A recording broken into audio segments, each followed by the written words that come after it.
안녕하세요. 이용섭 변호사입니다. 오늘 제가 말씀드릴 내용은 기술의 권리화와 재산화에 관한 것입니다.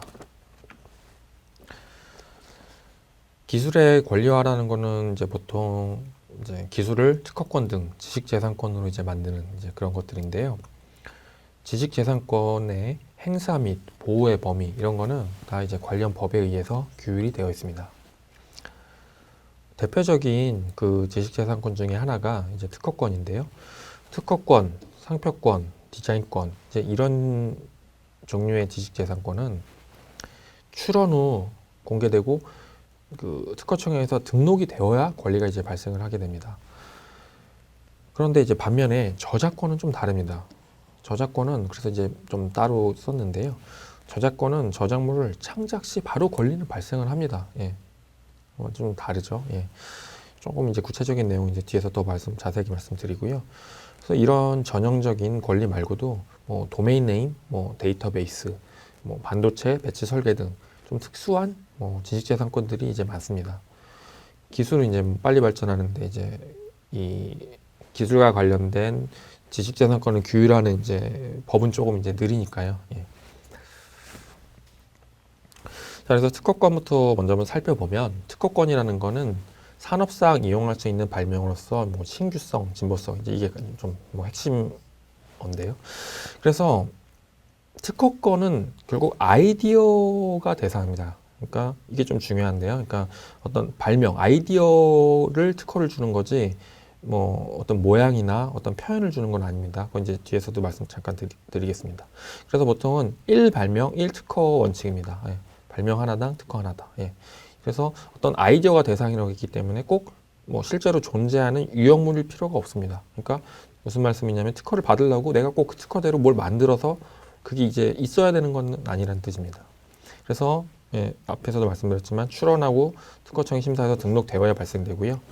그리고 등록이 된 경우 출원일로부터 20년 동안 특허권이 존속되고, 이런 특허권에서는 보통 특허 내 특허의 범위, 그러니까 특허 청구 범위라고 하는데요. 이걸 기초에 되는 청구항을 잘 작성해야 됩니다. 이거는 보통 변호사님들이 많이 하시죠. 그리고 상표권에 대해서 말씀을 드리면 상표권이라는 거는 어떤 상품, 서비스도 포함합니다. 이 상품에서는. 그래서 어떤 자기의 상품을 타 업자의 상품과 식별, 그러니까 구별하기 위해서 사용하는 표장에 대한 권리입니다. 그러니까 표장이라는 말이 좀 생각할 수 있는데요. 그러니까 쉽게 여기 나와 있는 것처럼 기호, 문자, 도형, 소리, 냄새, 입체 영상, 홀로그램, 동작, 색채 등 상품의 어떤 출처를 나타내기 위해서, 그러니까 우리 지금 대기업의 무슨 제과의 과자, 무슨 제과의 과자 할 때 그런 마크나 그런 거를 표장이라고 하는 거죠. 그래서 이것도 마찬가지로 특허청에 출원하고 등록되어야지 상표권이 발생되고요. 등록되었을 경우 상표권의 존속 기간은 등록일로부터 10년입니다. 특허권은 아까 출원일로부터 20년이었는데 좀 다르죠. 그래서 10년이긴 한데 상표권은 그 상표권을 갱신 등록 출원, 그러니까 10년 지나기 전에 또 우리가 갱신하겠다 하면 10년간 계속 기간 갱신이 가능해서 사실상 반영구적으로 그 상표권자가 계속 갱신하면 계속 효력이 있다는 거죠. 그리고 디자인권은 물품의 형상, 모양, 색채 이들의 결합으로 시각을 통하여 미감을 일으키게 하는 것을 디자인권에서 디자인이라고 정의하는데, 그래서 어떤 물건의 미적 형태를 보호하기 위한 권리입니다. 그래서 이것도 등록일로부터 20년간 디자인권이 존속되고요. 그리고 저작권이 조금 다른데 앞에서 본 권리랑 이거는 뭐냐면 자신이 창작한 창작물에 의해서 갖는 권리인데요. 근데 창작물이라고 하는 거는 인간의 사상 또는 감정을 표현한 저작물인데요. 표현이 좀 중요합니다. 표현이. 그러니까 아까 특허는 그냥 아이디어를 보호하는 건데 저작권은 어떤 표현한 저작물을 보호하는 겁니다. 그래서 크게 저작권은 저작 재산권이랑 인격권이라고 구분할 수 있는데요. 간단히 보면 인격권은 예를 들어 어떤 작가가 소설을 썼을 때 그 소설의 작가로서의 어떤 인격과 관련된 권리죠. 그래서 인격권을 먼저 보면 공표, 내 이름을 표시해다 내 작품에 그런 것들이 있고요. 그리고 저작권과 관련된 재산권은 내 소설을 썼다고 하면 복제하고 그걸 또 시곡을 썼다고 하면 공연도 할 수 있고 방송 이런 권리가 있어서 저작 재산권의 경우는 저작권이 발생했을 때부터 저작자 생존 포함해서 또 저작자가 사망 후 70년까지입니다.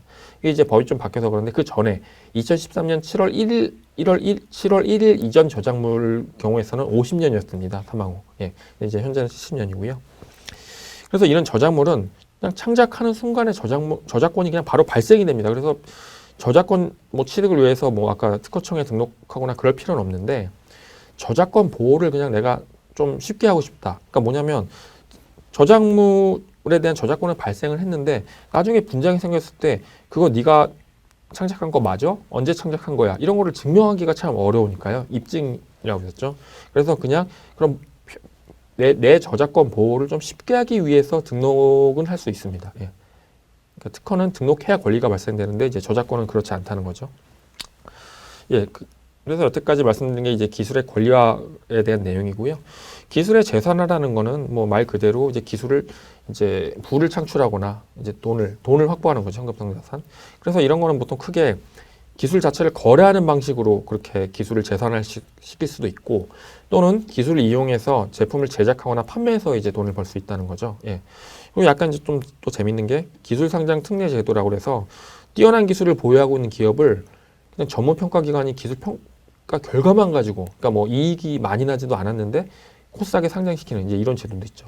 보통 상장을 하면 여러 주주들이 이제 그 회사 주식을 사면서 이제 회사가 이제 투자를 많이 받게 되니까 또 이제 어떻게 보면 재산화라고 할 수 있겠죠. 기술 가지고. 그래서 아까 말씀드린 이 두 가지 방법을 간단히 이제 구체적으로 보면 기술 자체를 거래하는 방법은 기술 양도, 그러니까 그냥 기술을 파는 거죠. 아예 돈을 받고 파는 거. 그리고 또 이제 라이선싱은 뭐냐면 팔지는 않는데 내 기술을 가지고 너네가 어떤 물건을 만들 권리를 줄게. 그 대신 돈을 줘. 이제 이런 거고. 담보대출이라는 거는 말 그대로 기술을 담보로 해서 은행 등 금융기관이 돈을 빌려주는 거죠. 예. 그리고 기술 이용한 제품의 제작 및 판매는 어떻게 보면 정말 스트레이트 포워드한데요. 예. 그 기술을 사업의 도구로 이용해서 그 기술로 이제 제품을 만들어서 판다는 그런 거죠. 판매해서 수익을 얻는다는 건데 기술이 이제 아주 효용성이 좋고 효율성이 좋고 수요를 창출하는 측면이 있으면 더 이제 잘 팔리고 그러겠죠. 예. 그런 부분이 중요하다는 말씀이고요. 예. 그래서 이러한 기술의 권리화와 재산화는 이제 기업의 비즈니스에 있어서 핵심 요소죠. 기업은 어떻게 보면 돈을 벌기 위해서 하는 거니까요. 기업이 비즈니스를. 그런데 이런 기술의 권리화는 또 기술의 재산화를 위한 이제 좋은 이제 수단이 됩니다. 그러므로 이익 창출을 위해서 존재하는 기업은 그 기술의 권리화에도 항상 신경을 써야 할 것입니다.